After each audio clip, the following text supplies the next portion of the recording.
Hey everyone, CJ here. This time I'm going to show you a few advanced tips on capturing monsters in Monster Hunter World. I'm also going to talk about the strengths and weaknesses of shock traps and pitfalls in detail, so keep watching to learn more. Capturing monsters is a really good practice in Monster Hunter World. First of all, it nets you more rewards. Yes, while it is true that certain rare items can be carved from monsters, like Wyvern Gems, they are usually really rare anyway, and you have better chance of getting them through investigation quests with gold reward boxes. Capturing also gives you more research points, but the best reason for capturing is that it ends the hunt sooner. By the time the monster is weak enough to be captured, they would have usually run back to their lair. Most of the time, their lairs are small enclosed spaces, and it can get dangerous fighting in there. There is usually not enough room for you to evade their oversized attacks. This is especially true for hunters with ranged weapons. You don't want to fight a Diablos in his cramped lair, I tell you. It's a bad idea. If you can capture a monster while it is sleeping, do it. Before going to the advanced tips, let's get on the same page by reviewing the basics of capturing monsters. As you play through the story mode, eventually you will be given a quest to capture a monster with some of your basic capturing set: the shock trap and tranquilizer bombs.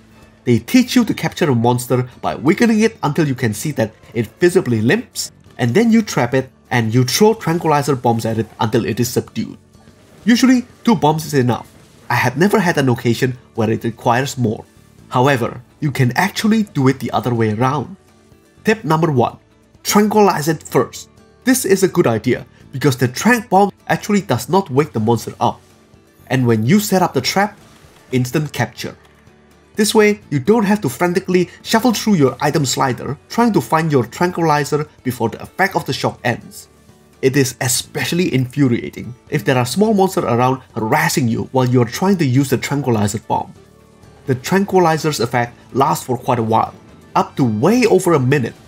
By the time I drop this tranq bomb to this Anjanath, until I capture it, 1 minute and 30 seconds have passed. I don't have the exact number of how long the tranq bomb's effect lasts, but it is a pretty generous amount of time.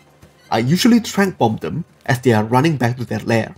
Sometimes, traps can't be placed right next to the monster because the kind of the terrain it's sleeping in doesn't allow for it. So, tranquilizing it first is what I consider best practice. On another note, don't forget that you can also capture monsters with pitfall traps. If the monster has rested too long and regained its hit points enough to be out of the capture threshold, you still have another chance at capturing it using the pitfall trap without having to reapply the tranquilizer. Just smack it until its hit points goes back under the capture threshold. Tip number 2.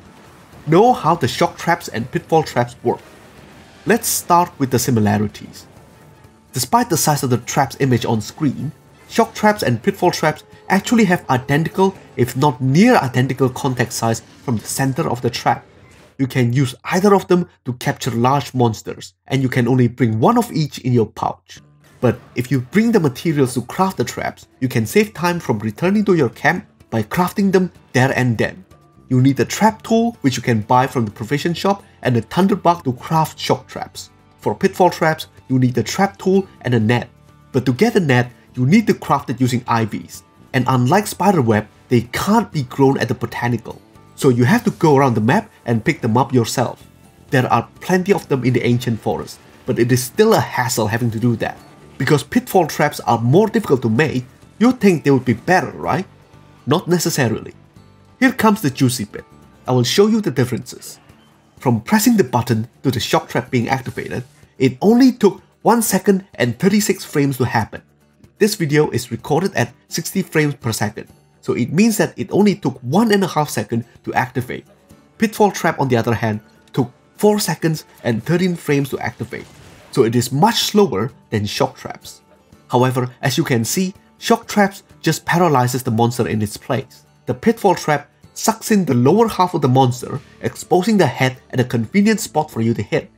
The time the monsters stay trapped is also different, with shock traps lasting 12 seconds and 25 frames, and pitfall traps lasting 14 seconds and 50 frames.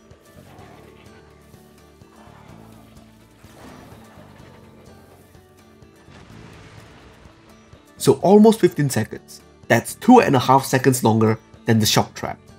However, you can't spam traps effectively, as the trap time gets shorter and shorter as you use the trap consecutively. The second time the shock trap is used, it only lasts for 10 seconds and 26 frames. The third time, 7 seconds and 14 frames. So trap blocking monsters is very ineffective and is going to end up to be very costly. However, the good news is that monsters develop resistance towards traps separately. If I use the pitfall trap now, I get the full 14 seconds and 50 frames. That's because monsters develop resistance towards the traps separately. The second time I trap it with the pitfall trap, it lasts for 10 seconds and 59 frames, and the third time, 6 seconds and 56 frames. Just to recap the differences, shock traps are easier to make and faster to deploy. But pitfall traps expose the monster's head, which is often the monster's weakness, and it lasts longer too. Most importantly, what you should take away from this is that monsters develop resistance towards traps separately, so alternate between the two. Also, this is another good reason to tranquilize before trapping, because monsters develop resistance to traps, and it might be hard to shuffle through your item slider to find the trank bombs when the trap time is getting shorter and shorter. Finally, as a reminder, you can't use traps on Elder Dragons, they will just walk over it. Final tip, when you are trying to capture a monster, watch the monster icon in the minimap. Sometimes in the heat of battle, when the monster is being smacked down too hard by you or other hunters, you can't see it limping, so you should check on the minimap. Look at the way the Jagras run, it is not limping, but there is this skull icon floating out of her in the minimap. If you see that dying skull icon, it is a sure sign that the monster is dying, and 90% can be captured. You can actually capture the monster before the sign appears, if you can see it visibly limping, but monsters don't always do that. So this sign is a final warning that you better back off because it's going to die soon. However, this sign does not always reliably appear either. Sometimes, when the monster is enraged while nearing death, the sign doesn't appear. So the skull sign is just a second indicator for you to work with. It is still a good idea to periodically back off to let the pain catch up to the monster so that it can show signs of limping or let the skull icon appear. Alright, that's all I have. 3 tips. I'm going to do a complete Monster Hunter World guide next, covering all the large monsters, how to fight them, how to capture them, insect glaive nectar position, and so on. I will have to slay the Elder Dragons of course, because they can't be captured. So subscribe if you don't want to miss the series. By the way, please give the video a thumbs up if my tips have helped you, because that will help me.